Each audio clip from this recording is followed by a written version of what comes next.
মধ্যপ্রাচ্যে চলমান যুদ্ধ পরিস্থিতির প্রভাবে বিশ্ববাজারে জ্বালানি তেলের দাম বৃদ্ধি ও সরবরাহের বিঘ্নের আশঙ্কায় চট্টগ্রামের বিভিন্ন ফিলিং স্টেশনে হঠাৎ করেই বেড়ে গেছে গ্রাহকদের ভিড়। জ্বালানি সংকটের আশঙ্কায় অনেকেই আগেভাগে তেল সংগ্রহ করতে পাম্পগুলোতে ভিড় করছেন।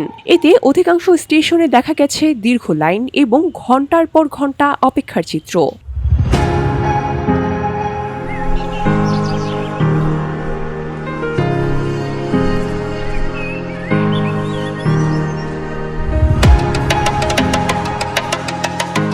পাম্প সংশ্লিষ্টদের মতে গত 2 দিনে স্বাভাবিক সময়ের তুলনায় জ্বালানি তেলের চাহিদা বেড়েছে কয়েক গুণ। বিশেষ করে গতকাল রাত থেকে চাপ আরও বেড়েছে বলে জানিয়েছে তারা। সাধারণত যারা আগে 500 টাকার জ্বালানি নিতেন তাদের অনেকেই এখন দ্বিগুণ বা 3 গুণ বেশি তেল নিচ্ছেন। কেউ কেউ আবার গাড়ির ট্যাঙ্ক সম্পূর্ণ পূর্ণ করে নিচ্ছেন। আমাদের হয়েছে কি অবস্থা, সবাই একসাথে ঠিক আছে এট এ টাইম এসে মনে করেন সব পাম্পে চাপ দিচ্ছে। তেল যার লাগবে 200 টাকার, ও নিচ্ছে 2000 টাকা, ঠিক আছে আমরা পারতেছি না এটা কন্ট্রোল করতে। এখন যারা ড্রাইভার রয়েছেন ওনাদের চাহিদা তো অনেক বেশি, ওনাদের সাথে আপনাদের সাথে। এদিকে অতিরিক্ত চাহিদার কারণে কিছু কিছু ফিলিং স্টেশনে সাময়িকভাবে তেল শেষ হয়ে যাওয়ার ঘটনাও ঘটেছে। ফলে অনেক গ্রাহককে এক স্টেশন থেকে অন্য স্টেশনে ঘুরতে দেখা গেছে।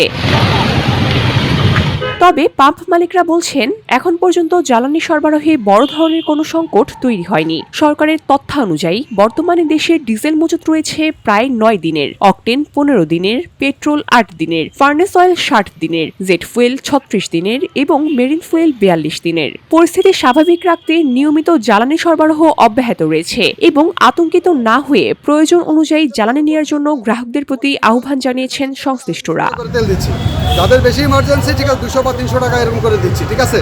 আর তেল তো আমাদের স্টক আছে এবং গভর্নমেন্ট বলছে যে তেল দেবে, তেল পাবে, কিন্তু হয়তো বা রেশনিং সিস্টেম করছে। তো আমরা এদিকে গ্রাহকরা জানান বৈশ্বিক পরিস্থিতিতে তেলের সংকট তৈরি হওয়ার আগেই অনেক পাম্প তেল মজুত রেখে পাম্প বন্ধ করে দিচ্ছেন। এতে করেও একটি কৃত্রিম সংকট তৈরি হতে পারে।